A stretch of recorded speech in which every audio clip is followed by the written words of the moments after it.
Amen. Alors, je glorifie une fois le nom du Seigneur pour cette opportunité qu'il nous donne encore de pouvoir dévorer sa parole. Le Seigneur a toujours comme ça des repas succulents à nous donner pour que nous nous fortifions toujours plus en lui. Alors, est-ce que quelqu'un sait ce qu'on avait commencé à étudier dimanche dernier?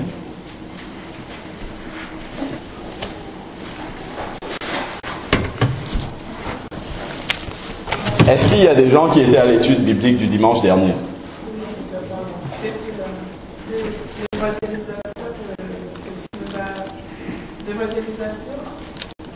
Oui. Oui, si, c'est ça. C'est ça, oui. Donc on avait...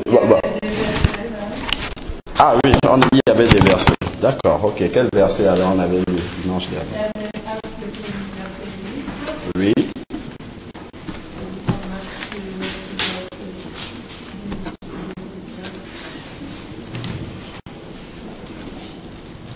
Alors, donc, je vais résumer simplement ce qu'on avait dit la dernière fois.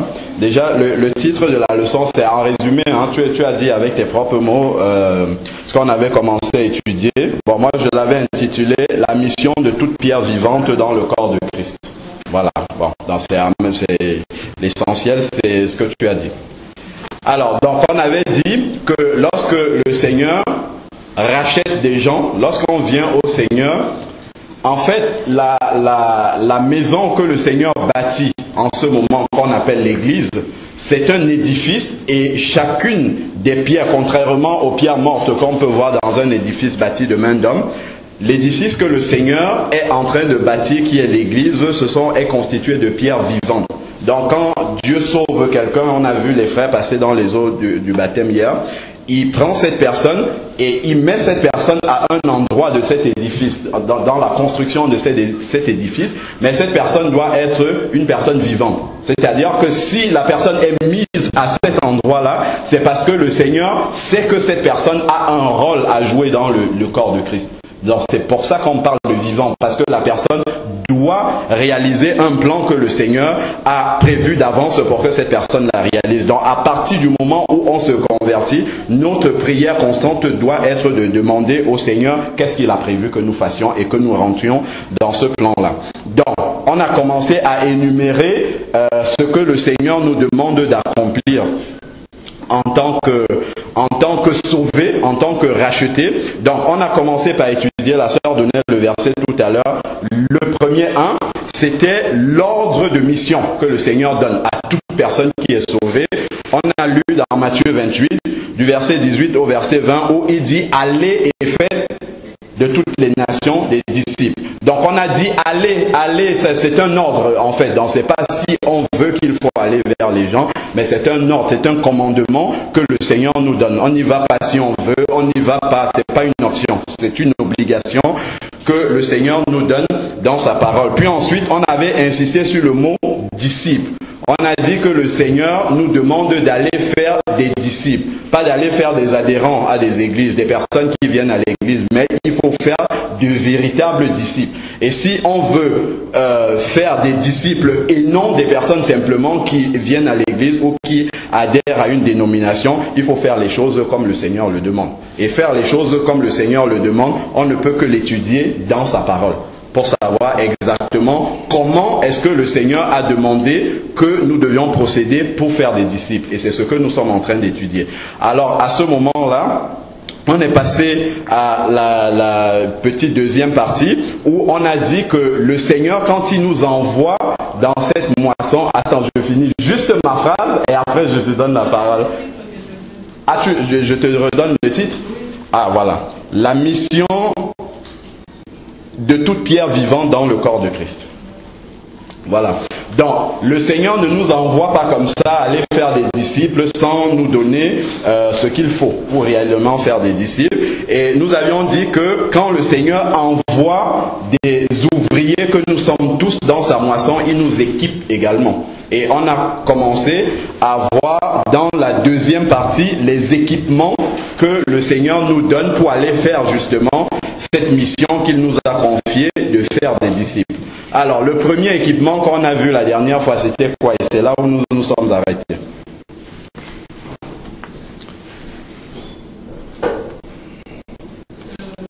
Elle n'était pas seule, je crois reconnaître d'autres visages. Hein?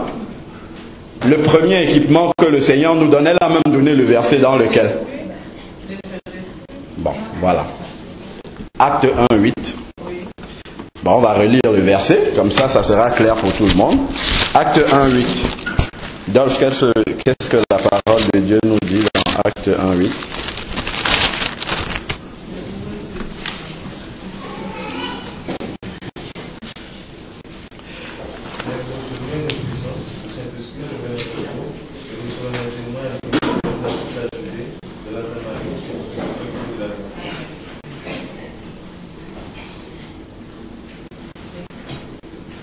Voilà.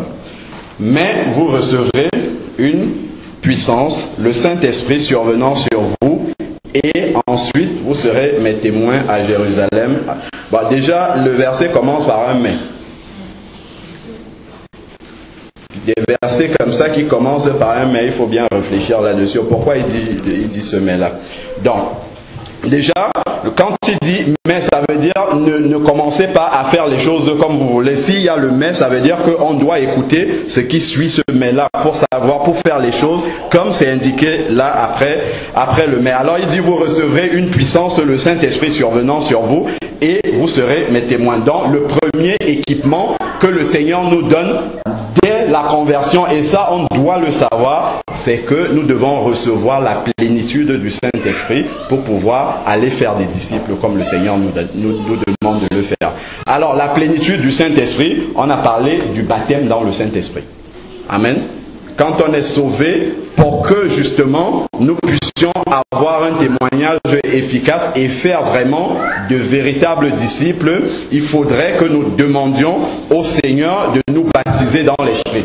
C'est ce qui va nous permettre de faire réellement le travail tel que le Seigneur nous demande. Donc on a dit, quand on lit dans Acte 2, la suite, que le véritable baptême dans le Saint-Esprit biblique se manifeste, le signe manifeste, c'est le fait de parler en de nouvelles langues. Amen. Et donc on a dit que le fait de parler en de nouvelles langues, on le lit dans 1 Corinthiens 14, ça nous permet de nous édifier. Ce terme s'édifier soi-même, c'est se charger comme une batterie. Vous voyez, quand vous prenez une dynamo, quand vous avez la batterie de votre voiture qui est en panne, la voiture ne fonctionne plus, vous allez prendre une dynamo ou vous prenez des câbles de batterie, vous connectez sur une batterie qui est chargée. Et c'est cette batterie-là qui va envoyer la charge dans celle qui n'est pas chargée. C'est la même chose. Quand vous parlez dans de nouvelles langues, vous vous chargez comme ça, comme une batterie, et ensuite vous allez charger les autres. Quand vous allez parler aux autres, justement, vos paroles sont remplies de la puissance de l'Esprit, et là vous communiquez aux autres exactement ce que le Seigneur veut que vous les communiquiez. Et entre parenthèses, il faut bien comprendre que la porte d'entrée dans la manifestation des dons spirituels, c'est d'abord le baptême dans le Saint-Esprit. C'est le baptême dans le Saint-Esprit qui nous permet beaucoup plus facilement d'exercer les dons spirituels que le Seigneur nous a promis et nous accorde, qu'on peut lire dans 1 Corinthiens 12. Amen. Donc, il faut prendre le temps de faire les choses telles que le Seigneur le demande. Malheureusement, il y a beaucoup, en tout cas une partie du corps de Christ qui n'applique pas ce commandement-là que le Seigneur a demandé. Attendez, à ses propres disciples, il a dit, attendez d'avoir reçu la plénitude du Saint-Esprit avant d'aller faire le travail. Mais nous, dès qu'on est baptisé, hop, on y va sans attendre de recevoir ce Saint-Esprit, sans même demander déjà. On ne le demande même pas. Souvent, le problème, je comprends, ne vient pas des personnes qui sont sauvées, mais c'est parce qu'on ne leur explique pas ça, tout simplement. Souvent, c'est cela. Oui, mon frère. Si tu peux avancer, ça serait mieux encore. Pardon? Oui. À quel moment on peut savoir qu'on a reçu le Saint-Esprit? On reçoit le Saint-Esprit à la conversion. Non, il a demandé le Saint-Esprit. C'est pas pareil. Il a demandé à quel moment est-ce qu'on reçoit le Saint-Esprit. Quand tu te répands, tu as entendu la parole du Seigneur, ton cœur est touché, tu te répands de tes péchés. À ce moment-là, le Saint-Esprit, parce que tu as fait le nettoyage dans ton cœur, le Saint-Esprit, il est saint, il peut venir s'installer dans ton cœur. On le lit dans Jean 16 au verset 8. Ensuite, il te convainc de péché. Quand tu marches maintenant, c'est comme un gardien, un surveillant, un consolateur et tout ce qu'on sait. Quand tu pêches, il va te dire attention, tu as senti une certaine tristesse dans le cœur qui te montre que tu as péché et il te convainc de justice, c'est-à-dire de te repentir pour avoir la justice de Dieu, ou alors il te dit si tu ne te répands pas, tu vas recevoir le jugement de Dieu. Bon, ça, c'est le Saint-Esprit que tout le monde reçoit au moment de la conversion. Donc, si je veux aller dans la parole de Dieu, on lit dans Jean 20 au verset... Parce que c'est toujours bien de revenir dans la parole de Dieu. Souvent, on se mélange un peu les pinceaux et parce qu'il y a beaucoup de personnes qui disent que au moment où on se convertit, on reçoit le baptême dans le Saint-Esprit. Ça, c'est pas... En tout cas, quand on regarde dans la parole de Dieu, on voit que c'est pas ce qui s'est passé pour les disciples. Or, les disciples, les apôtres sont le modèle que nous devons suivre. Alors, Jean 20, au verset 19, je lis: le soir de ce jour qui était le soir de ce jour qui était le premier de la semaine, les portes du lieu où ils étaient, les portes du lieu où se trouvaient les disciples étaient fermées par la crainte qu'ils avaient des Juifs. Jésus vint et debout, là on est après la résurrection, et debout au milieu d'eux, il leur dit que la paix soit avec vous. Quand il eut dit cela, il leur montra ses mains et son côté. Les disciples se réjouirent en voyant le Seigneur. Jésus leur dit de nouveau que la paix soit avec vous. Comme le Père m'a envoyé, moi aussi je vous envoie. Après avoir dit ces paroles, il souffla sur eux et il dit: recevez le Saint-Esprit. D'accord?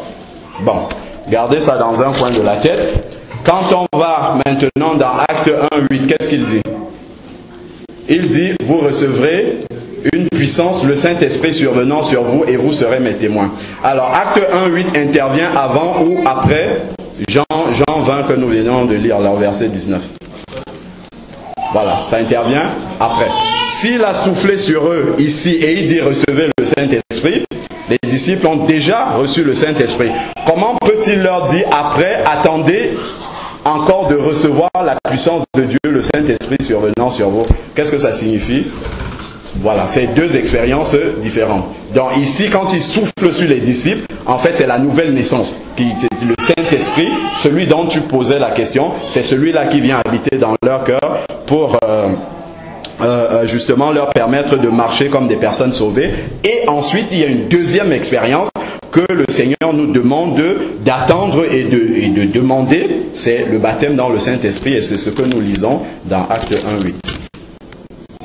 Donc, pour faire des disciples efficaces, il faut prendre tous les instruments que le Seigneur nous donne.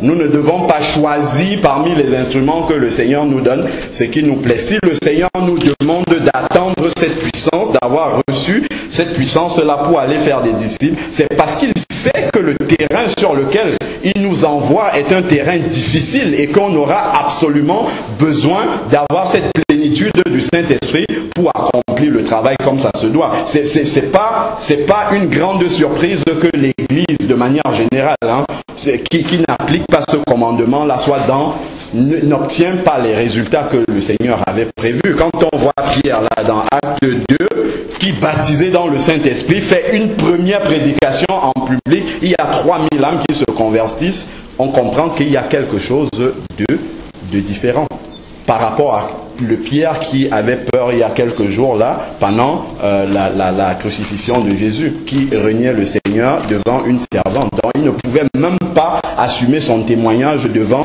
quelques servantes. Il a renié le Seigneur 3 fois. Mais là, on voit le même Pierre, quelques quelque temps après, baptisé dans le Saint-Esprit, qui peut affirmer devant les Juifs, vous avez tué le Seigneur, sans avoir peur.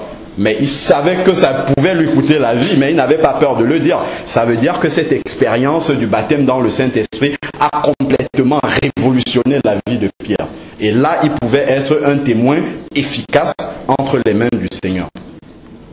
Donc si nous ne nous arrêtons pas comme les disciples l'ont fait pour demander au Seigneur de nous baptiser dans l'Esprit, nous allons faire le travail sans obtenir les résultats que le Seigneur l'a prévus. Et ça, ce n'est pas surprenant parce que le Seigneur nous a demandé de faire les choses d'une certaine manière et il a promis les résultats qui vont avec. Donc si on ne fait pas les choses comme le Seigneur l'a demandé de le faire, on n'obtient pas les résultats qui sont promis par le Seigneur. Donc je vous avais donné quelques témoignages personnels de quelqu'un qu'on avait invité à la maison et pendant l'anniversaire de Raphaëla, quelqu'un qu'on ne connaissait pas qui est venu avec une autre personne que nous on connaissait bien et qui, m'écoutant parler comme ça, elle est rentrée chez elle et elle a reçu le Saint-Esprit directement, un peu comme le Seigneur le dit là pour les disciples, dans sa chambre, une catholique, elle a reçu la puissance du Saint-Esprit qui est venu sur elle. Et elle, catholique de son état, enfin ex-catholique je dis, de son état, le jour même où elle s'est baptisée, quelque temps après, elle n'a pas eu ce blocage. Elle a dit, Seigneur, je veux que tu me baptises dans le Saint-Esprit, exactement comme tu as baptisé tes disciples. Elle a été baptisée dans le Saint-Esprit le jour même de son baptême d'eau. Donc c'est quand nous, on se fait des blocages. Ce sont les blocages. À la matinale, on parlait des forteresses. Quand on a de mauvais enseignements là-dessus, ça nous fait des blocages et le Seigneur ne peut pas opérer.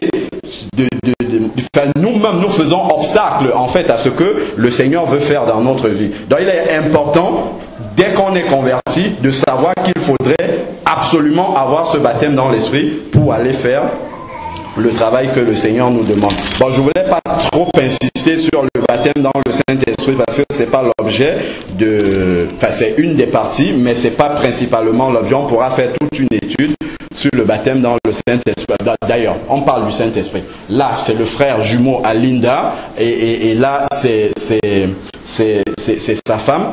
Tous les deux, on a prié pour eux pour qu'ils reçoivent le baptême dans le Saint-Esprit. Ils l'ont reçu en se réveillant dans le sommeil. C'est pour montrer qu'ils peuvent vous donner leur témoignage, pour montrer que le Seigneur peut véritablement agir. On a prié et en se réveillant, ils se sont réveillés en parlant en langue. Vous voyez, la puissance de Dieu est agissante. Parce que quand je vous dis, ça vous paraît être la théorie, mais ils peuvent vous donner leur témoignage. On leur a parlé du baptême dans le Saint-Esprit. Comme je suis en train de vous parler, on a prié, ils ont prié eux-mêmes pour le recevoir et ils ont été réveillés de leur sommeil en train de parler en de nouvelles langues. Ça veut dire que ce que le Seigneur nous dit dans sa parole, c'est la vérité. Ça se passe encore aujourd'hui. Mais quand on se fait nos propres blocages, la parole de Dieu ne peut pas s'accomplir dans notre vie. Amen. Voilà. Donc, ensuite, le premier instrument dont on a besoin, je ne sais pas s'il y a des gens qui ont des questions sur le baptême dans l'esprit, avant qu'on avance. Personne, tout le monde est convaincu qu'il faut l'avoir. Tu es convaincu qu'il faut que tu sois baptisé dans l'esprit. Tu es convaincu? D'accord. Bon. Ça veut dire que tu veux faire des disciples. Alors, donc ensuite, le deuxième instrument, le premier, on a dit, c'est le baptême dans l'esprit. Le deuxième instrument que le Seigneur nous donne, c'est toujours dans le même verset. Le verset de Acte 1:8, il dit, et vous serez mes témoins. C'est quoi un témoin? Donc moi j'ai une définition personnelle avec mes propres mots du témoin. Le témoin, c'est quelqu'un qui a assisté à un événement et après qui vient raconter ce à quoi il a assisté. Dieu vous a sauvé, vous savez qu'il vous a sauvé, il a sûrement fait quelque chose dans votre vie pour que vous soyez sauvés. Et vous en avez conscience. Et il vous demande d'aller raconter à d'autres personnes ce qu'il a fait réellement pour vous. C'est ça le témoignage. Chacun de nous assis ici, s'il est conscient qu'il est sauvé, il doit avoir son témoignage personnel de comment est-ce que Jésus l'a sauvé. Et c'est ça que Jésus nous demande d'aller raconter à d'autres personnes. Est-ce que chacun d'entre nous a son témoignage personnel de sa conversion? Est-ce que tu sais comment, à quel moment tu as été converti? Il faut que ça soit clair dans ta tête. Moi, je me souviens, je vais vous donner mon témoignage, moi, personnel, de comment, à quel moment est-ce que je suis réellement né de nouveau. Au moment où j'ai entendu la parole du Seigneur, j'ai commencé à m'intéresser à cette parole-là, parce que j'entendais un frère dans l'église, je n'avais jamais entendu ça. Quand il priait en prononçant des versets bibliques. Il disait, Seigneur, tu dis dans ta parole, et il cite un verset biblique. Au début, ça me choquait, parce que moi, je suis né dans une famille réformée, de l'église réformée. Je n'avais jamais entendu des gens prier comme ça. Et au début, ça me choquait, puis ensuite, ça a commencé à m'intriguer plutôt. Donc, quand il priait, j'essayais de bien prêter l'oreille pour entendre les versets qu'il citait, et je notais ces versets. Et quand j'arrivais à la maison, je commençais à regarder dans la parole de Dieu quels sont les versets qu'il a prononcés, qu'est-ce qu'il disait, et comme ça, il y a un appétit qui a commencé à venir.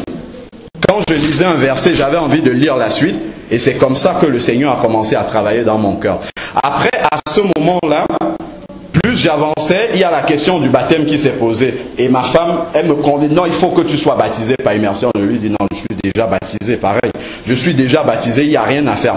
Et un jour, j'ai écouté Henri, justement, donner son propre témoignage. Il nous a donné hier, il a résisté aussi au baptême d'eau par immersion. J'ai écouté son témoignage et mon cœur a été touché. Et le Seigneur me disait, toi aussi, tu dois te baptiser. J'ai commencé à chercher son contact dans les pages jaunes partout et j'ai réussi à avoir son contact. Et à ce moment-là, je l'ai appelé et j'ai commencé à lui expliquer un peu, je suis issu de telle famille, voilà comment ça se passait chez nous. Mon grand-père était ancien de l'église, j'ai un grand-père qui a traduit la Bible dans mon dialecte, ainsi de suite. J'ai commencé à lui raconter mon pédigré spirituel, celui qui était mon pédigré spirituel à ce moment-là. Et il y a une parole que mon frère m'a donnée. Lui-même, il ne le sait pas encore. Il m'a dit une parole. Et en une parole, je suis né de nouveau au téléphone. Il m'a dit, mon frère, tu n'es pas encore baptisé. Trouve un frère qui est déjà baptisé, qui te plonge dans l'eau au nom de Jésus. Une seule parole. Parce que dans cette parole-là, qu'il m'a dit avec beaucoup d'amour, c'était la vérité. Il m'a dit une vérité. Et dans cette vérité-là, ça a écroulé tout mon monde. Tout ce sur quoi je m'appuyais, tout ce sur quoi mon salut de l'époque était appuyé, s'est écroulé totalement. Parce que mon salut était appuyé sur mes parents qui allaient à l'église, sur mes grands-parents qui étaient chrétiens, qui avaient traduit la Bible, ainsi. Tout était appuyé dessus. Et quand on me dit, en fait, là où tu as été baptisé, la manière dont tu as été baptisé n'est pas celle qui correspond à la Bible, qu'est-ce que ça voulait dire? Ça veut dire que tu n'es pas sauvé, en fait. Moi, c'est comme ça que je l'ai compris. Tu n'es pas sauvé. Et à ce moment-là, j'ai compris, ah, il faut que je sois sauvé. Et là, ça m'a permis de naître de nouveau. Il faut que chacun d'entre nous, quand tu vas évangéliser quelqu'un, quand tu vas parler du Seigneur à quelqu'un, il faut que ton témoignage soit prêt, que tu saches à quel moment ça s'est passé et que tu puisses le communiquer à quelqu'un. Quand tu parles avec cette personne, tu lui dis, voilà comment le Seigneur a opéré pour m'amener à la conversion, à être sauvé. Souvent, pour beaucoup de chrétiens, c'est quelque chose de très flou. On ne sait pas à quel moment on a été sauvé. On ne sait pas comment ça s'est passé. On ne sait. Si tu veux communiquer quelque chose à quelqu'un, il faut que tu aies cette chose-là. Tu ne peux pas donner ce que tu n'as pas. Donc, si ton témoignage, et récemment, Linda aussi, a été interpellée par le Seigneur en lui disant, il faut que tu écrives ton témoignage. Et c'est très bien. Si on prend la peine d'écrire notre témoignage, ça nous oblige à nous souvenir de ce moment-là. C'est une des manières, si vous ne vous souvenez pas, si vous ne savez pas comment vous avez rencontré le Seigneur, c'est un bon exercice de se mettre devant une feuille blanche et d'essayer d'écrire son témoignage. Ça va même déjà nous permettre de savoir si on est converti. On peut, si vous restez devant une feuille blanche, ça pourrait dire que vous n'êtes pas converti, hein. Si vous restez devant une feuille blanche sans pouvoir écrire votre témoignage, c'est très très grave. Ça veut dire que vous ne savez pas que vous êtes converti. Puisque vous ne savez pas comment est-ce que vous avez, à quel moment ça s'est passé, de quelle manière ça s'est passé, si vous n'arrivez pas à l'écrire, ça veut dire qu'il y a un problème. C'est un exercice auquel il faut se donner. Parce que avant d'aller parler aux autres, il faut être sûr que soi-même, déjà tout va bien, on est sauvé et on peut apporter, justement, aller parler de ce salut-là à quelqu'un d'autre. Mais si on n'est pas sûr nous-mêmes, qu'est-ce qu'on va aller communiquer à l'autre? On va faire aussi quelqu'un qui va venir remplir l'église, c'est tout. Et qui lui-même ne sera pas sauvé aussi. Parce qu'on ne lui a pas dit comment est-ce qu'il faut qu'il soit sauvé et comment nous-mêmes on a été sauvés. Amen. Oui, mon frère. Oui, et ma question c'est, je suis bien d'accord, mais comment, on avait dit, il faut que la personne soit écrite. Non, c'est un exemple que j'ai donné. J'ai dit, il y a beaucoup de personnes ici, ça ne fait l'ombre d'autres. Je pense que Henri, hier, quand il donnait son témoignage, c'est pas écrit sur une feuille. Il le sait, c'est clair dans sa tête. Le frère Jean-Baptiste aussi, tout le temps à la matinale, il nous donne le témoignage de sa conversion. C'est pas écrit sur une feuille, parce que c'est clair dans sa tête. Mais je veux simplement dire que l'écrire sur une feuille, si vous ne connaissez pas votre témoignage, l'écrire sur une feuille de papier, c'est un bon exercice pour que vous sachiez réellement à quel moment ça s'est, que vous fassiez l'effort de vous souvenir à quel moment ça s'est passé et que votre témoignage soit précis et clair dans votre tête. C'est juste un exercice, ça ne veut pas dire que tout le monde doit impérativement le faire. Si c'est clair dans ta tête, tu n'as pas besoin de l'écrire. Partout où tu es amené à le donner, tu le donnes sans aucun souci. Il n'y a pas une autre question? Non? Oui. Comme on parle de la mission, Oui. dans Matthieu 10, je vais commencer à partir du verset 5b. Je vais lire après, je ne sais pas ce que... Matthieu 10, verset 5, hein, c'est ça? Je vais commencer à partir du Verset verset 2. 2. B. 5. Alors.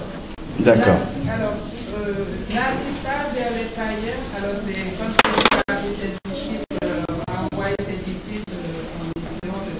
Voilà. N'allez pas vers les païens et n'entrez pas dans les villes des Samaritains. Verset 6. Allez plutôt vers les brebis perdues de la maison d'Israël. Allez, prêchez et dites, le royaume des cieux est proche. Guérissez les malades, ressuscitez les morts, purifiez les lépreux, chassez les démons, vous avez reçu gratuitement, donnez gratuitement. Alors, verset 9 qui m'intéresse le plus. Ne prenez ni or, ni argent, ni monnaie dans vos ceintures. Verset 10. Ni sac pour le voyage, ni de tunique, ni souliers, ni bâton, car l'ouvrier mérite sa nourriture. Oui. Alors, donc, voici comme je le vois, quand les gens partent en mission, ils emportent plein de choses. D'accord, ok. Oui. Non, moi je vais donner une explication parce que c'est là que tu dis ne prenez ni. Oui. En fait, moi je veux que tu éclaires un peu plus sur. Ne prenez ni or ni.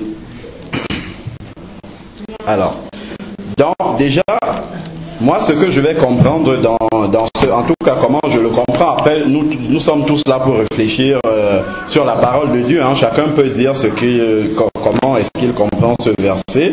Je n'ai pas le monopole de la connaissance, c'est ouvert, tout le monde peut parler. Sentons-nous libres, c'est le but, hein, c'est de partager, c'est un partage qu'on fait, c'est pas une prédication. Alors, donc comment moi je comprends ce verset déjà? Ce que je comprends dans ce verset, moi, c'est que lorsque on va en mission, la première des choses, c'est de compter essentiellement sur Dieu pour tout. C'est-à-dire que nous confier en Dieu pour tous les besoins déjà matériels, spirituels, tout ce qui pourra nous arriver sur le chemin, c'est qu'il faut avoir tout remis entre les mains du Seigneur et s'attendre à lui. Tu comprends ce que je veux dire? C'est-à-dire que c'est aller en mission comme ça, c'est déjà même un test de foi, parce que souvent beaucoup veulent avoir la garantie qu'effectivement ils vont moissonner des âmes ou ainsi de suite. Mais ça déjà c'est un test de foi, c'est-à-dire que part et compte essentiellement et uniquement sur Dieu pour tous les besoins qui vont se présenter sur le terrain, y compris les besoins matériels qui sont cités ici. Et il nous parle aussi de l'accomplissement des miracles qui doivent se produire, guérissez des malades, ressusciter des morts et ainsi de suite. C'est vraiment une mission que le Seigneur nous confie d'aller le faire, donc d'aller réaliser pour lui. Donc moi je pense que ici dans ce passage, c'est vraiment qu'il faut tout remettre entre les mains du Seigneur par la foi et s'attendre totalement à lui pour tous nos besoins lorsque nous sommes en mission pour lui. Je ne sais pas si quelqu'un d'autre a une autre explication, un autre partage, une autre compréhension qui viendrait compléter ou ce que j'ai dit. C'est parce que quand tu nous parles, moi je te suis toujours. Hein, oui. Il faut faire selon la parole, mais oui. Selon nous. Exactement. Mais si la Bible nous dit ne prenez rien, ni en âge, ni vêtements, rien du tout, allez. C'est pas moi. Non, mais c'est pas. Oui, non, bien sûr. Oui. Hein? Justement, c'est pour ça que ça pourrait effectivement se comprendre comme une parabole. C'est pour ça que je ne le prends pas aussi littéralement que... C'est-à-dire que si j'ai besoin, pendant que je vais en mission, si en mission j'aurais besoin d'un vêtement, parce que je vais parler devant les gens, je ne vais pas venir parler nu devant les gens. Si j'ai un pantalon, je ne vais pas le laisser à la maison, parce que la parole de Dieu me dit ne prenez ni or, ni argent, ni vêtements, ni... Enfin, je ne sais pas exactement, je n'ai pas lu dans les détails. Si j'ai un peu d'argent, je ne vais pas laisser cet argent, parce que la parole de Dieu me dit ne prenez ni or. Il ne faut pas tomber non plus, tu vois, dans les... Non, mais moi, le verset me dit là, oui. L'ouvrier mérite sa nourriture. Cela signifie que je dois bien ramener là où va... Parce que là, oui, le Seigneur te le promet. Ça, c'est sûr. C'est sûr que le Seigneur te promet. Oui, d'accord. Mais là, le verset 11 nous dit que dans quelque ville ou village que vous entriez, informez-vous s'il s'y trouve quelques hommes dignes de vous recevoir et demeurer chez lui jusqu'à ce que vous passiez. Donc, normalement, quelqu'un qui va en mission tel que le Seigneur a demandé... Moi, c'est les versets qui m'intéressent, c'est pas...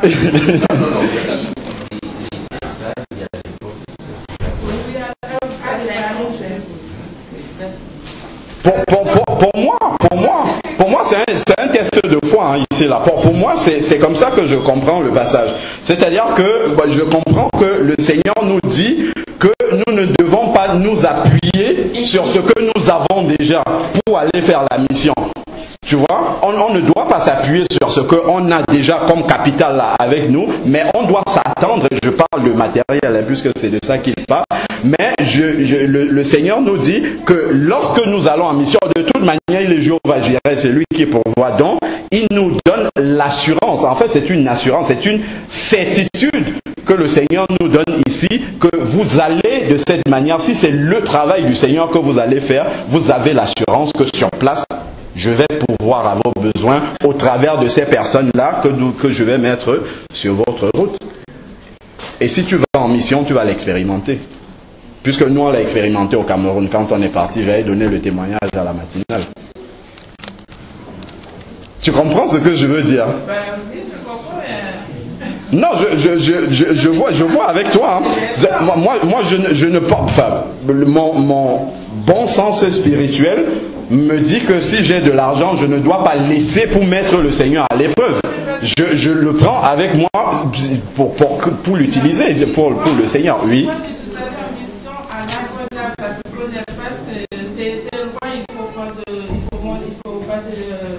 Il faut monter des bateaux sur la mer, tout et tout. En fait, c'était le coup des dames.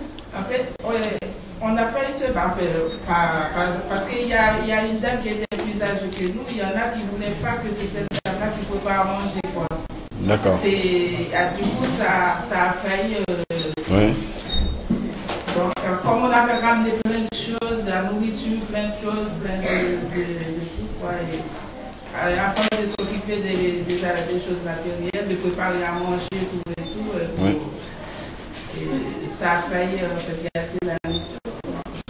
Oui, bah dans ce que tu me dis, justement, je comprends même encore mieux le verset. Dans ce que tu me dis, ça veut dire que quand je vais en mission, ce ne sont pas les choses matérielles de la mission qui doivent m'intéresser. Je ne dois pas me préoccuper de cela. Je dois me préoccuper de la mission même que le Seigneur m'envoie faire. Et lui, il s'occupe du reste. Comme il dit dans Matthieu 6,33, recherchez premièrement le royaume des cieux. C'est-à-dire, c'est vraiment faire des disciples, faire des racheter. Cette mission-là à laquelle il m'envoie, c'est ça qui doit être ma préoccupation. Donc si vous avez passé le temps dans la mission à vous organiser, qui va préparer, qui va faire ci, à vous intéresser aux choses matérielles, ben forcément, ça peut mettre en péril, si vraiment ça occupe trop d'espace dans notre mission, ça peut mettre en péril le véritable ce pourquoi vous partez en mission. C'est ça qui doit être la chose la plus importante pour vous. Paul va dire dans ses épîtres, le vêtement et le toit me suffisent largement. Si tu sais ce que tu vas mettre quand tu vas en mission et que tu sais où tu vas dormir, ça suffit largement pour partir et t'attendre à Dieu. C'est-à-dire que je comprends aussi en même temps dans le verset que le fait de ne pas avoir de ressources financières pour partir de suffisamment de matériel, ça ne doit pas être un blocage pour toi. Ça ne doit pas t'empêcher d'aller en mission quand même. Tu comprends? Il ne faut pas attendre d'avoir nécessairement réuni tout ce que tu penses dans ta tête que tu auras besoin pour aller en mission. Si tu as le minimum, tu y vas et tu comptes sur Dieu. Oui, mais c'est normalement, oui, mais bon. C'est-à-dire que une autre manière de dire ce que je dis, c'est-à-dire que c'est pas l'or, c'est pas l'argent, c'est pas tous ces biens matériels, c'est pas tout ce confort-là qui va faire en sorte que la mission réussisse. Par exemple, c'est complètement aberrant de dire oui, il faut recevoir un homme de Dieu dans un hôtel 5 étoiles pour qu'il ait l'onction de Dieu. On n'a pas besoin de ça. Ce verset, ce passage-là montre justement le contraire. C'est-à-dire que sans or ni argent, ni tous ces biens matériels-là, tu peux ressusciter des morts, tu peux guérir des malades, tu peux purifier des lépreux, tu peux chasser des démons, tu peux annoncer la parole de Dieu. Mais en fait de s'occuper des choses matérielles, on n'a pas le temps de... Justement, le passage nous dit qu'il faut laisser les choses matérielles de côté, s'occuper des choses spirituelles et le Seigneur va débloquer tout le reste sur le plan matériel. S'attendre au Seigneur pour ce qui concerne le matériel pour la mission.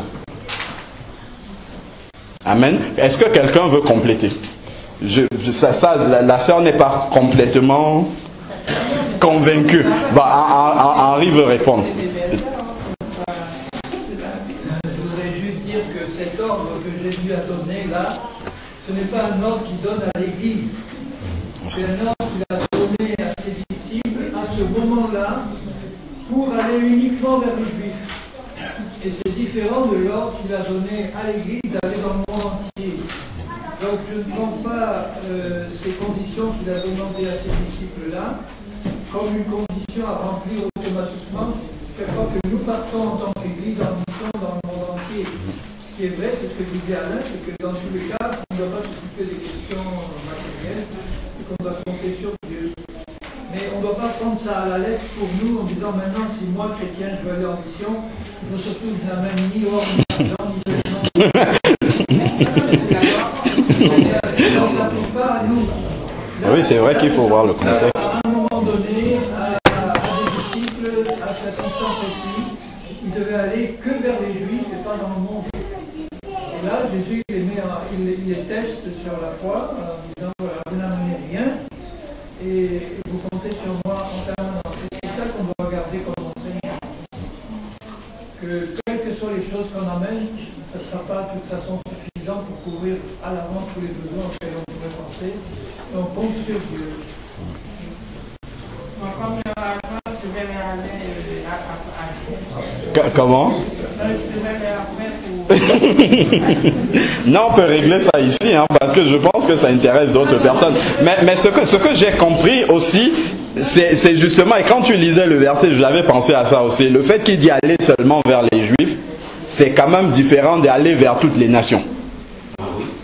C'est pas tout à fait pareil. Non, parce qu'il y a des versets qu'on voit pour nous, qui nous intéressent, et après, il y a des versets qu'on dit c'était pour les autres. Non, c'est vrai que quand on voit un verset, il faut toujours étudier le contexte. Voir à quel moment, dans quelles circonstances Jésus l'a dit, à qui, surtout à qui est-ce qu'il s'adressait. Est-ce que moi, en tant que chrétien né de nouveau, je peux m'identifier à la personne? C'est comme, il y a beaucoup de chrétiens, par exemple, quand ils lisent les évangiles, ils disent Jésus chassait les démons, donc on va chasser les démons partout, que ça soit un chrétien, que ça... Ben non. On n'était pas là, quand Jésus a dit il faut chasser les démons, et là, on veut chasser les démons, on veut aller en mission aussi pour chasser les démons, oui, pour guérir les malades, oui, pour ressusciter les morts. Hein. Oui. On veut le faire. Oui, il faut le faire. Il faut le faire. Oui. Oui, mais c'est la Bible qui dit non. Oui, mais ça, il le dit encore après la résurrection, hein, il le dit toujours jusqu'à la fin. En fait, ce que je voulais dire, c'est que le fait, par exemple, de chasser les démons, ça, on le voit bien dans les évangiles, c'est clair pour tout le monde que Jésus chassait les démons. Mais il chassait les démons de qui? Ça, par exemple, c'est une erreur que les gens font. C'est bien écrit qu'il faut chasser les démons, mais ils ne chassaient pas les démons des personnes qui étaient converties. Tu vois, juste sur cette interprétation-là, comme les gens ne font pas attention au contexte, à qui est-ce que ça s'appliquait, à qui ça s'adressait, on l'applique comme ça, sans réfléchir. Et là, on se met à faire des choses qui ne sont pas conformes à la parole de Dieu. C'est pour ça que quand on a des passages comme ça, des versets, il faut toujours étudier le contexte.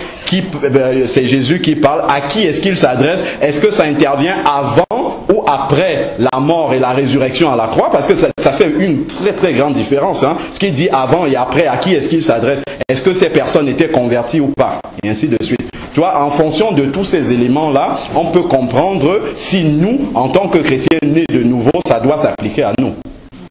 Amen. Bon, je crois que le temps... Ah ouais, bon. Oui. Amen.